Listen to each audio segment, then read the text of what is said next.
드립니다. 자, 오늘은 이제 그 5월에 지난 두 주는 우리가 가정에 대한 메시지를 전했고, 이번 주와 다음 주는 교회와 이제 직분과 헌신에 대한 또 메시지를 전하려고 합니다. 오늘은 직분은 어떤 것인가에 대해서 우리가 같이 한번 살펴보도록 하겠습니다. 자, 많은 분들이 직분이라는 말을 들으면 일단 좀 이렇게 부정적인 반응을 보이는 분들이 많습니다. 하지만 헬라어 원어로 디아코니아라고 하는 이 단어는 잘 알지 못하고 있기 때문에 생긴 일이다라고 여겨봅니다. 직분자들조차도 직분이 뭔지를 잘 모르면서 감당을 하고 있고, 그리고 또 직분에 대해서 부정적인 분들도 정작 직분이 뭐냐 그렇게 물어보면 그게 뭔지를 정확하게 이해하지 못합니다. 그냥 그래서 직분이 뭐예요? 이러면 그 뭐 교회에서 그 뭐 집사 되고 장로 되고 하면서 계급 올라가는 거 아닙니까? 뭐 이렇게 이야기하는데 그것 자체가 이미 벌써 직분이 뭔지를 모르고 있다는 뜻인 것이죠. 그래서 이렇게 정리할 수 있어요. 사람 보고 놀란 가슴, 직분 보고 더 놀란다. 뭐 이런 분위기죠.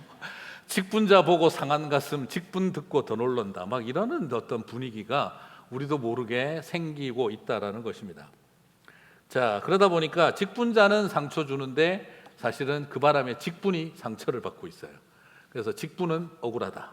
직분자 때문에 항상 그런 생각이 듭니다. 자, 직분에 대한 부정적인 인식과 근원은 직분 자체가 문제가 아니고요.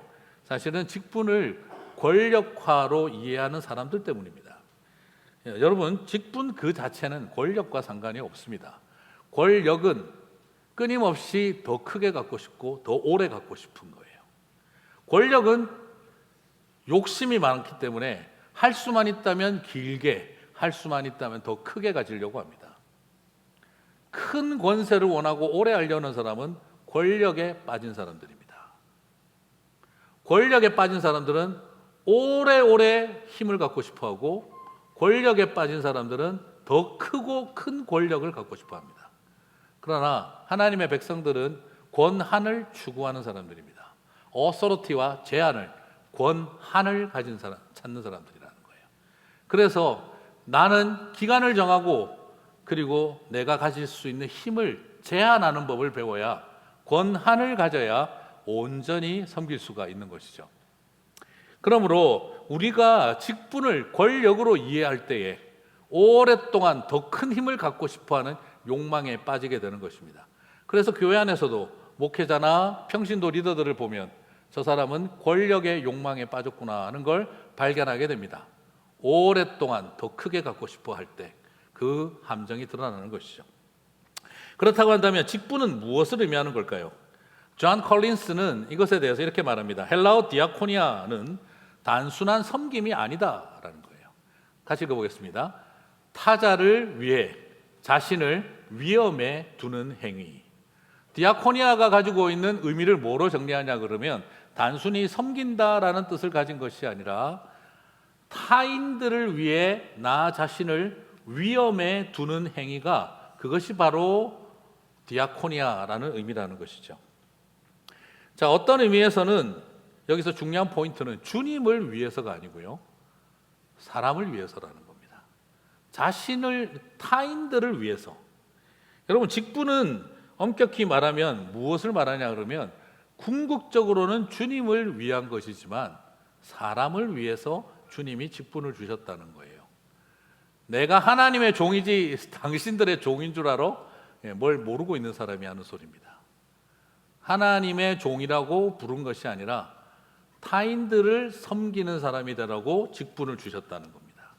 그러므로 우리에게 제일 소중한 것은 어떻게 하면 다른 사람들을 섬길 것인가, 그것을 통해 궁극적으로 주님을 섬길 것인가를 바라보는 것입니다. 사실 그렇습니다. 예수님도 십자가에서 주님을 위해 하나님을 위해 죽으셨습니까? 죄인들을 위해 죽으셨습니까?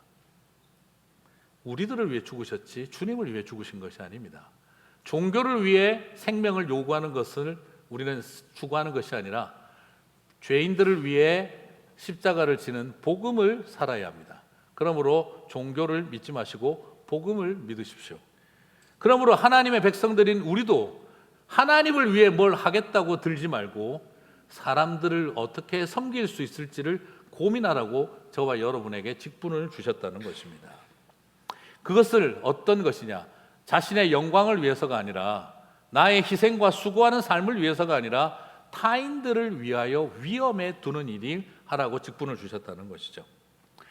자, 그러면 여러분, 자신을 위험에 두는 행위를 누가 하셨습니까? 우리가 잘 알고 있는 십자가의 예수님입니다. 저와 여러분을 위해 자신을 십자가에 두는 위험한 행위를 하신 것이죠. 그러므로 십자가의 예수님을 닮아가기 위해서라면 우리는 직분을 통해 자기 자신을 상처받고 조롱당하고 배신당하는 자리에 자기 자신을 두는 행위를 하는 것이 주님을 닮아가는 삶의 여정이라는 것입니다. 그러므로 직분은요, 예수님을 닮아가는 일에 가장 좋은 통로입니다. 그러므로 직분은 권위를 향해 올라가는 사닥다리가 아니라 낮아짐을 향해 내려놓은 계단이다라는 걸 발견하게 되어지죠. 위험을 향해 자신을 내어줌으로 헌신의 깊이를 확인하는 여정이 바로 직분의 여정입니다. 그러므로 상처 주는 직분자가 아니라 상처받는 것을 당연히 여기는 직분의 길을 걸어가는 저와 여러분이 되시기를 바랍니다. 아멘 안 하실 거라고 예상했습니다. 그걸 왜 내가 이 생각이 바로 드실 거라고 생각되지만 오늘 설교만큼 아멘 덜 나오는 설교가 아마 없을 거라고 생각을 해보는데 여러분의 마음에 깊은 동의가 있게 되시기를 바랍니다. 그렇습니다.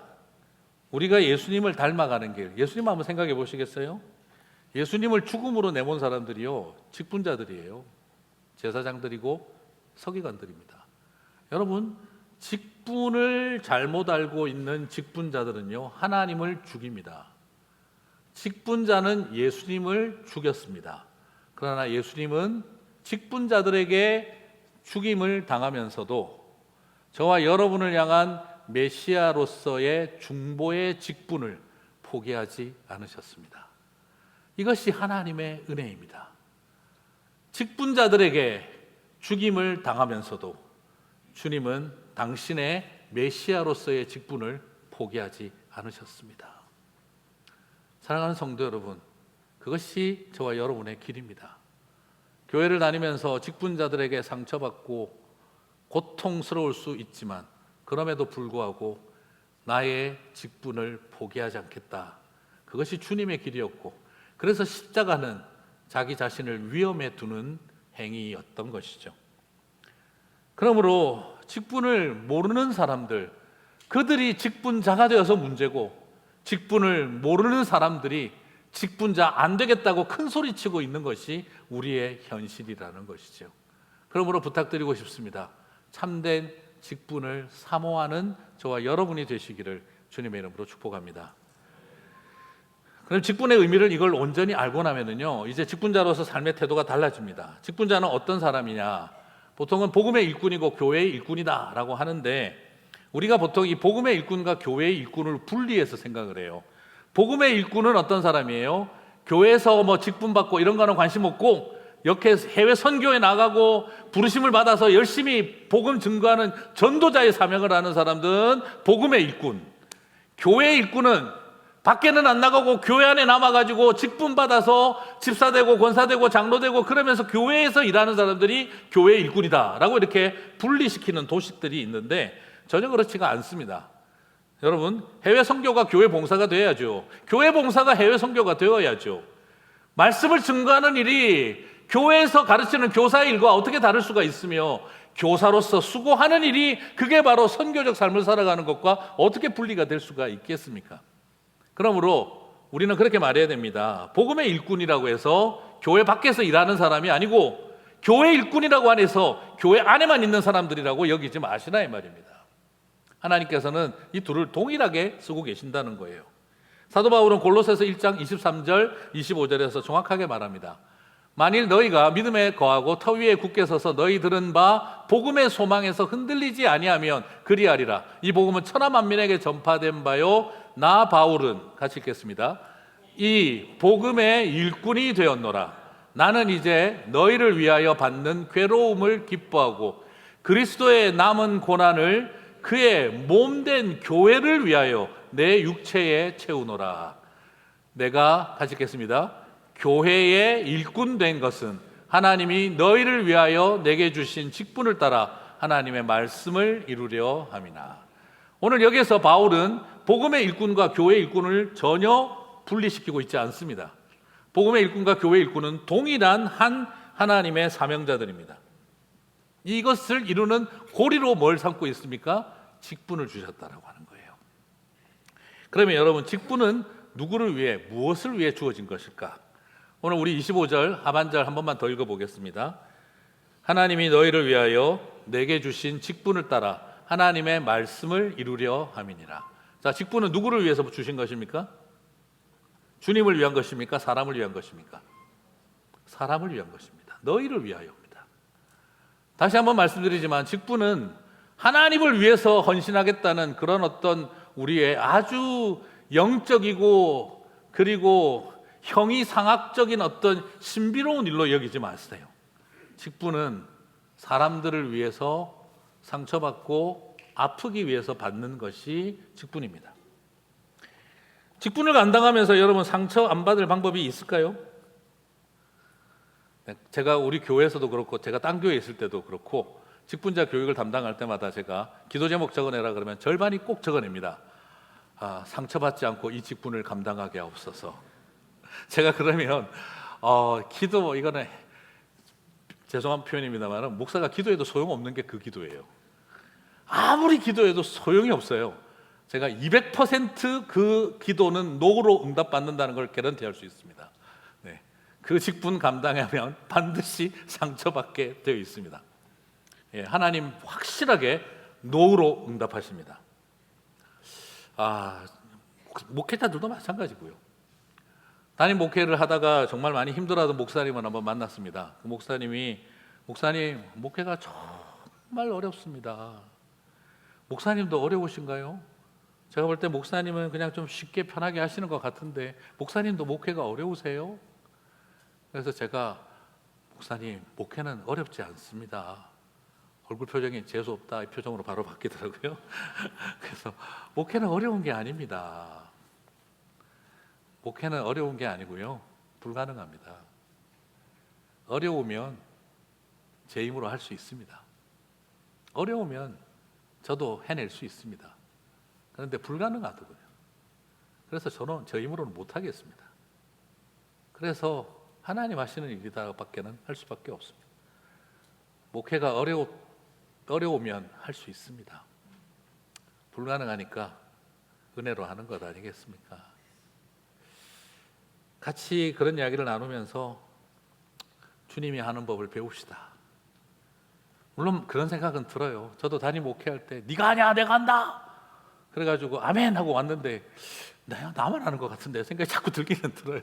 속았다 막 이 생각이 들기도 해요. 그런데 시간이 지나고 나면 하나님 하셨다는 것을 고백하게 되어지는 것이죠. 그래서 사람을 위해서 직분을 받고 섬기는 일은 쉬운 일이 아닙니다. 이번에 총회에 갔더니 한 1.5세 목사님이 영어권 목회만, EM 사역만 계속 하다가 EM 목사만 하다가 처음으로 이제 KM 담임 목사가 된 거예요. 그러니까 너무너무 이제 부담이 돼서 영어권 목회만 해봤으니까 1세 목회는 한 번도 안 해봤는데 1.5세, 영어권 1.5세가 이제 1세 목회를 하려고 하니까 얼마나 부담이 되겠어요. 그래서 이제 임용 목사님들 찾아가서 물어봤대요. 지금까지 어떻게 했냐? EM만 했습니다. KM을 하려고 하니까 너무 걱정이 됩니다. 그러니까 EM이 뭔 줄 아냐? 이렇게 물어보시더래요. EM이 뭡니까? 그러니까 English Ministry, 그러니까 아니고 Easy Ministry라고 이렇게 이야기를 하시더라는 거예요. 그러면 KM은 뭔데요? 이러니까 Killing Ministry 이렇게 이야기를 하시더라는 겁니다. 그래서 Korean Ministry가 아니고 Killing Ministry라고 이렇게 이야기를 하신 거죠. 그리고 나서 같이 웃다가 목사님, 왜 1세 목회가, 이민교회 목회가 그렇게 어려운 건가요? 기쁨은 뭐고 어려움은 뭡니까? 라고 물어보니까 그 선배 목사님이 대답하더라는 겁니다. 이민자들의 삶의 고통은 너무너무 무겁고 절실하다. 그러다 보니까 하나님 앞에 간절히 매달리고 하나님 앞에 누구보다 열심이지, 그런 분들과 마음이 통하고 좋은 관계가 형성이 되면 이민교회 성도들은 간도 쓸개도 빼준다. 그때 얼마나 고맙고 감사한지 몰라. 그런데 반대로 관계가 상하고 마음이 뒤틀어지면 간과 쓸개도 빼가지고 가. 그래서 만만치가 않아. 그래서 사이가 좋고 서로가 용서하고 사랑할 때는 간도 쓸개도 빼주는 사람들이 관계가 상하고 뒤틀어지면 간도 쓸개도 다 빼가는 곳이야. 물론 목사도 마찬가지입니다. 목회자도 똑같이 성도들을 아끼고 사랑할 때 간도 쓸개도 다 뺍니다. 그러나 나중에 욕심이 생기고 권력이 생기면 성도들의 간과 쓸개를 빼갑니다. 오늘날 우리가 발견하는 현실, 사람과 사람의 관계가 사람을 위하여 교회가 존재하고 직분이 존재하지만 때로는 우리가 얼마나 많은 상처를 주고 서로를 아프게 하는지 모릅니다. 직분을 감당하는 일 분명히 사람을 위한 것입니다. 그래서 마음이 상하고 상처받고 실망하고 아프게 가는 길이 직분을 받는 여정인 것이죠. 그러면 목사님 그 고생하려고 뭐 하려고 그거를 합니까? 왜 소그룹 리더를 하고 목자를 하고 집사를 하고 권사를 하고 장로를 하고 목사를 합니까? 그럴 필요가 없지 않습니까? 근데 이것이 하나님의 뜻을 이루는 길이기 때문입니다. 25절 하반절 한 번 더 볼까요? 하나님이 너희를 위하여 내게 주신 직분을 따라 같이 읽겠습니다. 하나님의 말씀을 이루려 함이니라. 여러분 참 신기하게도 사람들을 위하여 내게 맡겨주신 직분을 통해 무엇이 이루어진다고요? 하나님의 말씀이 성취된다는 거예요. 여러분 주의 뜻이 이루어지이다. 이것은 산 위에 올라가서 바람을 확 온몸에 맞으면서 두 팔 벌리고 주의 뜻이 이루어지이다.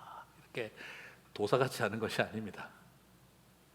십자가를 지고 상처받으면서 가는 길이죠.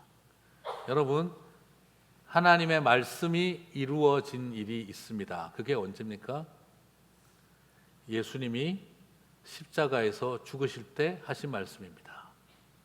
다 이루었다.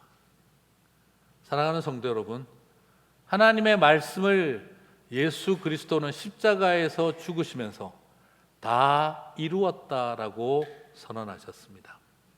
그리고 그 육체의 남은 고난을 저와 여러분에게 채워주셔서 이 교회를 위하여 섬기고 우리가 그 고난을 감당하고 직분을 감당할 때 저는 믿습니다. 하나님의 말씀이 다 이루게 될 줄 믿습니다. 여러분 하나님의 말씀을 이루며 살아가고 하나님의 말씀이 성취되기를 바라고 원한다고 한다면 하나님 우리에게 사람들을 위해 맡겨주신 이 직분을 감당하게 해주셔서 하나님의 말씀이 성취되는 것을 보게 하옵소서. 저와 여러분의 기도의 제목과 헌신이 되시기를 주님의 이름으로 축복합니다. 그렇습니다. 직분은 하나님의 말씀을 이루게 합니다. 주의 뜻이 이루어지기를 원한다면 내가 받는 고난이 하나님의 말씀을 이루는 길입니다. 왜 하나님 내가 이렇게 아프고 고통스럽고 십자가를 감당했어야 합니까? 그것을 통해 하나님의 말씀이 이루어져가는 십자가의 역사가 이루어져가는 삶이 되기를 우리들에게 맡기고 계신다는 걸 발견하게 될 줄 믿습니다. 직분의 의미를 이제 이해했기에 이제 직분자를 살펴봅니다. 직분자는 어떤 사람들이 되어야 할까요? 초대교회 7 집사를 세울 때를 한번 살펴보겠습니다. 사도행전 6장 3절 형제들아 너희 가운데에서 같이 읽겠습니다. 성령과 지혜가 충만하여 칭찬받는 사람 7을 택하라. 성령 충만, 지혜 충만, 칭찬받는 사람이에요. 성령 충만은 어떤 사람들일까요? 여러분 여기서 성령 충만이라면 먼저 떠오르는 것이 방언하고 예언하고 병 고치고 귀신 쫓아내는 신유와 축기의 은사 이런 것들이 떠오릅니다. 그러나 오늘 여기에 쓰여져 있는 충만은 그런 뜻이 아닙니다. 여기에 충만은 제가 백투베이직에서 늘 드리는 이야기인데 삔플렘이라 그래서 다이너마이트 터지듯이 폭발하는 은사를 말하는 것이 아니라 물이 잔잔히 차올라가듯이 가득하는 바로 성령의 열매가 인격 속에 풍성해지는 플레루라고 하는 헬라어가 쓰여져 있습니다. 다시 말하면 여기에는 신유와 예언과 방언과 귀신 쫓음과 그리고 이런 어떤 미래를 바라보는 신기한 능력 같은 것을 말하는 것이 아니라 인내와 온유와 양선과 절제와 겸손과 같은 성령의 열매가 인격 속에 가득 차오른다라는 것을 뜻하고 있다는 것이죠. 그리고 또 이어서 나오는 지혜가 충만하다. 이 지혜 충만은 IQ 좋은 사람, 공부 많이 한 사람, 학벌 좋은 사람을 말하는 게 아닙니다. 그리고 두 번째, 여기에 지혜가 충만하다는 말은 내가 믿는 기독교 교리와 신앙에 대해서 강력한 신념을 가진 사람을 말하는 것도 아닙니다. 여기에 쓰여져 있는 이 지혜가 충만하다는 말은요, 오히려 서로 다른 생각과 다른 환경과 배경에 있는 사람들이 만났을 때 서로가 가진 생각은 다르다 할지라도 함께 대화를 나눌 수 있는 태도를 지혜로운 삶이라고 말하는 것입니다. 왜 그러면 그게 중요하냐? 지금 히브리파 유대인 기독교인들 때문에 헬라파 고아와 과부들이 소외를 당했습니다. 그들은 신념이 가지고 있어요. 어디 이스라엘 떠나가지고 이방인들에게 가서 남의 나라 가서 부정하고 더러운 것들하고 살다가 온 것들이 우리랑 똑같은 크리스찬이 될 수 있단 말이야. 우리야말로 이 예루살렘에서 자라서 이스라엘 토종 크리스찬들인데 저 헬라파 고아와 과부들, 저 더러운 것들에게 구제를 나눠줄 수 없어. 하나라도 더 우리 히브리파 사람들에게 줘야지. 그들이 가지고 있었던 헬라파에 대한, 이방인들에 대한 편견과 그들이 가지고 있는 그 혐오를 가지고 자기들 편만 챙기겠다는 이 생각을 가진 사람들 때문에 집사를 세웠는데, 또 똑같이 자기 신념과 진영 논리에 빠져서 우리 편만 옳다 하는 이런 사람을 세우는 것이 지혜 충만이겠습니까? 너와 나가 생각은 다르지만 우리가 함께 진영 논리에 빠지지 않고 서로 대화를 나누어 보자 할 수 있는 태도가 바로 지혜가 충만한 것입니다. 제가 고신에 있을 때는요, 칼 바르트라고 하는 신학자는 마귀로 여겨졌어요. 거의 자유주의 신학의 양의 탈을 쓴 자유주의 신학자, 늑대라고 하면서 거의 마귀 취급을 당했어요. 칼 바르트라는 신학자는. 그런데 조금 올라가서 우리 교회가 속해 있는 교단인 장신에 가니까 절반은 그렇게 생각하고 절반은 아니야. 자유주의 신학을 마무리 짓고 새로운 신정통 개혁 신학을 열은 아주 대단한 천사 같은 분으로 여겨지는 거예요.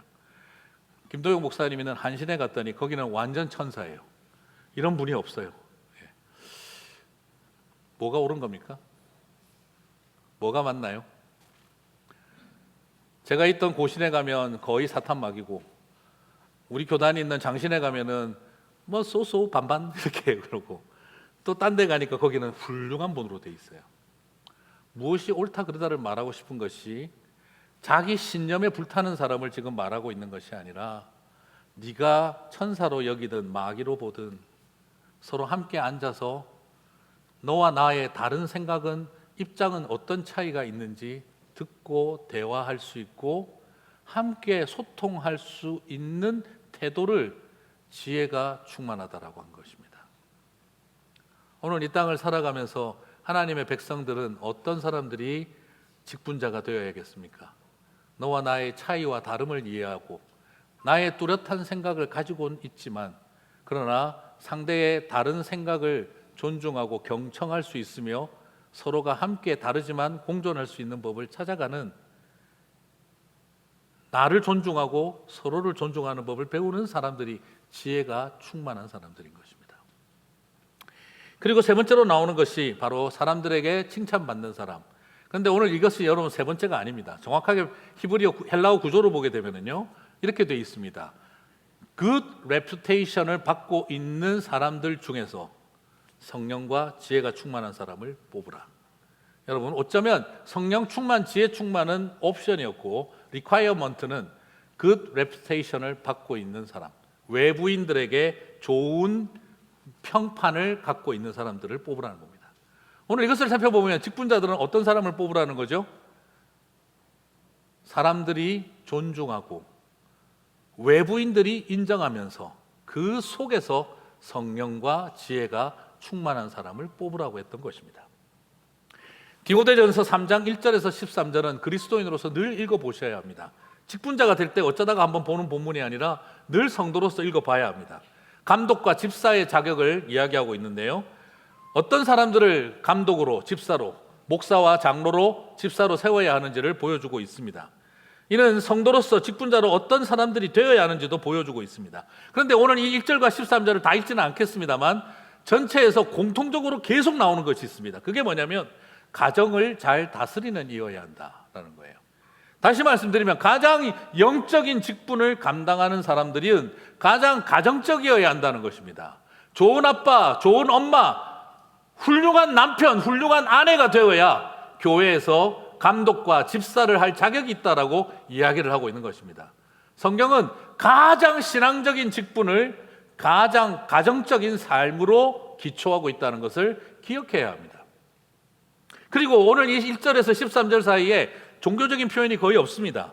오히려 절제, 신중, 단정, 술에 임박히지 않고 구타하지 않고 관용하고 다투지 않으며 나그네 대접을 잘하고 잘 가르치고 더러운 돈의 이익을 탐하지 않고 정중하고 일구이연하지 않고 외부인들에게 칭찬받으며 정말 제가 성경에서 본 가장 좋은 표현 중에 하나인 깨끗한 양심의 믿음의 비밀을 가진 자라야 할지니라. 저는 이것을 바라보면서 하나님은 교회에서 직분자를 세울 때 말 그대로 굉장히 신앙적이고 영적이고 종교적인 덕목을 하나도 요구하지 않은 채 좋은 사람이어야 한다 이 말인 것입니다. 그리고 또한 이 감독과 집사를 세우는 이야기 중간에 여자 이야기가 나옵니다. 여성은 이러면서 나옵니다. 그러므로 감독과 집사를 세우는 일에 사도 바울은 이미 여성도 포함된다는 것을 이미 암시하고 있는 내용입니다. 여성은 어떤 사람들이어야 하느냐? 정숙하고 모함하지 아니하며, 굳이 또 그 당시 여성들이 모함을 한 일이 있었는지 모함하지 아니하며 절제하며 모든 일에 충성된 사람들이어야 한다. 그래서 감독과 집사를 세우는 그 직분의 자리에 여성도 또한 포함되어져 있습니다. 이것을 보면 초대 교회가 바로 여성도 교회의 똑같은 직분자와 지도자로 세우신 날이라는 걸 발견하게 됩니다. 오늘 특별히 어떻게 2부, 3부가 다 안수 집사님들이 여성 안수 집사님들께서 오늘 대표 기도를 하셨는데요. 우리 교회도 여성 대표 기도를 하자고 말씀드리고 13년이 거의 걸린 것 같습니다. 그 과정 속에 함께 이 생각들을 공유하고 여기까지 왔었는데 정말 이 많은 일들을 살펴보면서 우리가 변화가 필요한 부분들이 여기에 있다고 믿습니다. 직분자의 덕목으로 은사, 영성, 능력을 강조하고 있지 않습니다. 오히려 성품과 인성, 공동체적 인격을 더 중시하고 있습니다. 한마디로 이야기해서 좋은 사람 찾아라는 말이에요. 신학교 다닐 때 저희 교수님이 졸업할 때 신학생들에게 이야기하던 기억이 납니다. 목사 되기 전에 사람 되고 좋은 목사 하려고 들기 전에 좋은 사람부터 되라. 좋은 남편 되고 좋은 애비 되라. 저는 그 말씀을 해주셨을 때 가장 충격적이었고 은혜였었습니다. 사랑하는 성도 여러분, 우리 교회가 그렇게 하늘의 몽조와 이상을 알고 병을 고치는 사람은 없어도 좋은데 공동체적 인격이 풍성한 사람들은 많았으면 좋겠습니다. 예전에 우리 교회 한번 뭐 만들 때 인쇄를 맡겼는데 인쇄가 선한 정직교회 오타가 나가지고 한번 말씀드렸죠. 순한 정직이 교회로 나왔어요. 그래서 이 순하다는 게 이게 뭘 뜻하나 여러 생각을 했는데 뭐 우리가 선해봐야 얼마나 선하겠습니까? 솔직히 그때 마치 그냥 하나님 주시는 마음 같았어요. 그래, 순한 정직이들이 되라. 그거면 충분하지 않겠나? 그렇죠. 우리가 얼마나 선하겠습니까? 그러므로 좀 드세지 말고 순한 정직이 되는 저와 여러분 되시기를 바랍니다. 이건 아멘 하셔도 좀 돼요. 네. 그런 마음으로 같이 나갔으면 좋겠습니다. 목사님, 오늘 이 설교 참 되게 부담스럽네요. 그냥 좀 부담 없이 교회 다니고 싶습니다. 마음의 상처가 워낙 많으셨던 분들이 있지요. 목사님들도 목회하다가 힘들어서 그만두고 나면요, 목사라고 부르지 말라고 합니다. 그리고 다시는 목회 근처 안 가겠다고 하고 그렇게 힘들어합니다. 본인도 목회할 때는 상처받고 온 교인들에게 힘내라고 격려했지만 정작 자신도 목회 내려놓고 나면 하기가 쉽지가 않습니다. 그만큼 쉬운 일이 아닙니다. 상처받은 마음 어떻게 한순간에 쉽게 풀겠습니까? 하지만 사랑하는 성도 여러분, 이 직분은 하나님께서 우리에게 맡겨주신 감당해야 할 사명입니다. 그러므로 직분자가 되려고 애는 쓰지 않는다 하더라도 직분은 사모하게 되시기를 바랍니다. 그리고 여러분, 제가 목사의 직무를 다 잘하기를 원하시죠? 안 해도 되나요? 네, 분위기가 하시든지 말든지 분위기는 아니시죠? 네. 목사의 직무를 잘 감당하기를 원하시죠? 네. 그렇다고 한다면 제 일이 뭔지 한번 가르쳐 드리겠습니다. 에베소 4장 11절 12절. 그가 어떤 사람은 사도로, 어떤 사람은 선지자로, 어떤 사람은 복음 전하는 자로, 어떤 사람은 목사와 교사로 삼았으니, 여기서 목사와 교사가 따로가 아니고 같은 말입니다. 목사와 교사로 삼았으니, 이는 같이 읽겠습니다. 성도를 온전하게 하여 봉사의 일을 하게 하며 그리스도의 몸을 세우려 하심이라. 아멘. 여기서 보니까 저는 봉사의 일을 하는 건 줄 알았어요. 근데 그게 아니고 봉사의 일을 하게 하며, 제가 여러분을 봉사하게 만드는 일이 제 직무라는 거예요. 얼마나 감사한지. 네. 성도를 온전하게 하는 일, 이것을 위해서 제자 훈련을 시키고, 성도를 온전하게 하기 위해서 세례를 드리고, 성도를 온전하기 위해서 카운셀링하고 그분들을 신방하는 일을 해야 하지만, 근본적으로는 봉사의 일을 하게 만들어야 되는 것이라는 거죠. 그게 저의 목사로 하나님께서 우리를 부르신 이유라는 것입니다. 그래서 여러분들이 그리스도의 몸인 교회를 세워가게 하는 것이죠. 사랑하는 성도 여러분, 훈련 안 받겠다고 하는 사람을 받으라고 끝까지 따라다니는 게 제 일이고, 좀 내버려 두세요 하는데 이제 그만 있으세요 하고 자꾸 끌어당겨내야 되는 게 제 일이고, 저도 이제 좀 대접받고 봉사받고 싶어요 하는데 다른 사람 섬기고 봉사하세요 해야 하고, 손 잡는 거 자꾸 뿌리치고 가는 거 딴 사람 손 잡아주게 해야 되고, 이제 그만하고 싶어요 하는데 끝까지 충성하세요, 그거 시키라고 저를 부르셨다는 거예요. 그래서 교회가 참 희한한 겁니다. 어디 가면 돈 내고 서비스 받는데 여기는 돈 내고 봉사해야 돼요. 굉장히 힘들어요. 그거 하라고 하나님께서 부르셨고 그 일을 그렇게 만들라고 하나님이 직분자로 세우셨다는 겁니다. 사랑하는 성도 여러분, 또 우리 교회 이름이 하필이면 또 뭡니까? 선한 청지기 교회 아닙니까? 얼마나 당황스럽습니까? 제가 와서 정말 부담스러운 이 이름, 그죠? 잘못했다 그러면은 악한 청지기, 못난 청지기, 게으른 청지기 소리 듣기 딱 좋은 이름을 왜 하필이면 이게 이 교회 이름 이래가지고 부담스럽나 했는데, 여러분 사실 그거보다 더 무서운 게 있어요. 오늘 말씀을 봅니다. 베드로전서 4장 9절 10절. 서로 대접하기를 원망 없이 하고 각각 은사를 받은 대로 여러 가지 은혜를 맡은 선한 청지기 같이 서로 봉사하라. 그런데 선한 악한이 중요한 게 아니라 오히려 우리 교회의 또 다른 위험은요, 선한 고객 교회가 되는 것입니다. 착하고 선한 고객들이 많은 교회, 착하고 선한 관객들이 많은 교회, 선한 사장님들 교회. 우리 교회는 진상이 없습니다. 다 선해요. 그런데 전부 다 선한 고객, 선한 관객, 선한 사장님들만 모여 있습니다. 분위기 좋습니다. 만약에 그렇다고 한다면 차라리 악한 청지기가 더 낫지 않겠습니까? 실수하는 청지기가. 사랑하는 성도 여러분, 청지기는 어떤 존재입니까? 일은 죽어라 하면서 영광은 주인에게 돌리는 존재입니다. 죽을 고생을 다해서 일을 하면서 이익을 챙기지 않고 주인에게 영광을 돌리는 것이 청지기의 삶입니다. 그렇게 선한 청지기 같이 봉사하라. 베드로는 4장 10절에서 선한 청지기 같이 봉사하라 하고 난 다음 11절에서 뭐라고 말을 할까요? 같이 읽겠습니다. 만일 누가 말하려면 하나님의 말씀을 하는 것 같이 하고, 누가 봉사하려면 하나님이 공급하시는 힘으로 하는 것 같이 하라. 이는 범사에 예수 그리스도로 말미암아 하나님이 영광을 받으시게 하려 함이니 그에게 영광과 권능이 세세 무궁토로 하도록 있느니라. 아멘. 여러분, 여기서 보면 선한 청지기 같이 봉사하는 게 뭐죠? 말을 하는데 하나님처럼 말을 한다는 겁니다. 일을 하는데 하나님처럼 일한다는 거예요.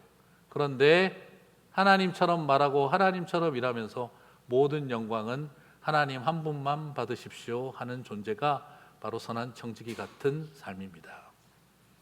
사역을 해보고 살아보니까 네 종류의 사람들을 만납니다.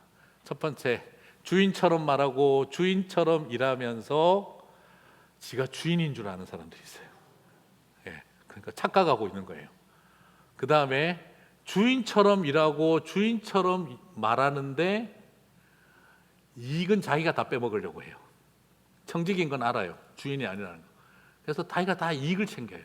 영광은 자기가 받으려고 들어요. 세 번째 부류는 주인도 아닌데 뭔 일을 그렇게 열심히 해?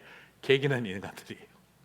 네 번째는요, 주인처럼 말하고 주인처럼 일하는데 주님 한 분만 영광 받으소서 하는 청지기 같은 삶이 있습니다. 사랑하는 성도 여러분, 여러분은 어떤 쪽의 삶을 살고 있습니까? 여러분 회사에서 직장에서 일해보시면 딱 알죠, 그렇죠? 주인같이 말하고 주인처럼 일하면서 주인 행세하는 인간들이 있고, 주인처럼 말하고 주인처럼 일하면서 이익은 자기만 다 챙기는 인간이 있고, 주인이 아니니까 대충 하는 사람들을 보게 되고, 정말 주인처럼 일하고 주인처럼 말하는데 모든 영광은 주님 홀로 받으소서 하는 사람이 있습니다. 저와 여러분이 그 네 번째 청지기의 길을 걸어가게 되시기를 축복합니다. 그렇습니다. 고생은 내가 다 아는데 나는 몰라주고 하나님만 영광 받아서 섭섭하다 하는 마음도 들겠죠. 또 반대로 하나님처럼 말하고 하나님처럼 일하다 보니 자기가 무슨 하나님 된 것처럼 착각하는 종들이 있죠. 나는 뭐 하나님도 아닌데 뭘 내가 그렇게 애써가면서 교회를 그렇게 사랑해? 그런 분들도 있습니다. 그러나 정말 청지기답게 살아가는 사람들이 우리 안에 넘쳤으면 좋겠습니다. 말씀을 마무리하겠습니다. 사역 같이 하면서 제일 안타까운 것은 힘들어서 못하겠어요 하는 마음. 여러분 교회 일이라는 게 보면 어떠냐 그러면요, 교회 일은 첫 번째 정말 쉽고 별거 아닌데 아무한테나 못 맡기는 일이 있어요. 두 번째, 진짜 힘들고 너무너무 어렵고 위험한 일인데 누구라도 좀 맡아줬으면 좋겠다 싶은 일이 있어요. 그런데 주로 우리 목사님들한테도 그 이야기를 해요. 첫 번째 일이 어려워요. 저도 예전에 실수했던 것 중에 하나가, 집사님, 부목사시절에 집사님 그 별일 아니에요. 별거 아니고 힘도 별로 안 들거든요. 그러니까 집사님 좀 이거 좀 너무 부담 갖지 말고 맡아주세요. 그러니까 그분이 저는 별일 아닌 것만 하는 사람인가 봐요 이러고 끊더라고요. 되게 충격받았어요. 저는 부담 안 주려고 했던 말이 사람을 내가 가볍게 만들어 버리는 게 이게 되어버린 거죠. 까칠하다 이런 생각을 한 게 아니고 내가 말을 잘못했구나. 그러고 나서 교회의 많은 일을 보니까 별일 아니에요. 그런데 아무한테나 맡기지 못할 일들이 있어요. 헌금 함 들고 들어오는 일이 그렇게 힘든 일 아니에요. 예. 남들이 나를 볼 것 같지만 다 몰라요. 네. 그냥 들어왔다가 한번 나가면 돼요. 근데 아무에게나 맡길 일이 아니에요. 교회 많은 일들이 별일 아니지만 아무에게나 맡기면 안 되는 일들이 있어요. 그 별것 아닌 것처럼 여겨지는 일을 소중하게 여길 수 있는 사람들이 필요하고, 그리고 정말 힘든 일에 위험한데 저분이라면 감당해 주지 않을까 믿고 맡길 때가 있어요. 여러분, 십자가는요 지나가는 행인에게 맡기지 않습니다. 아버지가 아들이기 때문에 맡기는 겁니다. 그렇게 맡겼는데 그분이 힘들어서 못하겠어요 했었을 때는 섭섭하고 실망감이 드는, 섭섭한 것이 아니라 저분이라면 감당해 주기를 바랬는데 하는 그 마음이 들 때가 있는 거죠. 왜냐하면 힘들고 어려운 일인 건 분명하지만, 내가 상하고 다치는 일인 건 분명하지만 생명이 치유되고 회복되는 일을 바라볼 수만 있다면 참 좋겠다. 그래서 내가 상한 것만 바라보지 말고 남을 살리는 일을 바라볼 수 있으면 좋겠다 싶을 때가 있는 거예요. 사랑하는 성도 여러분, 저와 여러분이 그렇게 이 직분 감당하실 수 있게 되기를 바랍니다. 이렇게 힘든 줄 알았으면 애초에 시작을 안 했습니다. 그러지 마시고 이렇게 쉬운 줄 알았다면 애초에 시작을 안 했다고 이렇게 말할 수 있었으면 좋겠어요. 그리고 이렇게 힘들었던 일이었기에 다시 감당합니다. 우리 교회에 많은 분들이 상처받고 오고 우리 안에서도 상처가 생깁니다. 잠시 쉬어야 할 때가 분명히 있습니다. 하지만 그 직분은 우리에게 주님께서 맡겨주신 은혜의 통로라고 저는 믿습니다. 우리 교회가 여러분 많은 관객을 가지면 보람이 있을까요? 우리 교회가 많은 고객들로 넘쳐나면 보람이 있을까요? 우리 교회에 탁월한 심사위원들이 많으면 굉장히 기쁘고 즐거울까요? 저는 그렇게 생각하지 않습니다. 심사위원은 단 한 분이며 교회의 관객은 단 한 분이십니다. 우리 주님이 됐다 할 때까지 우리는 관객의 자리에 있어서는 안 됩니다. 심사위원이 되어서도 안 됩니다.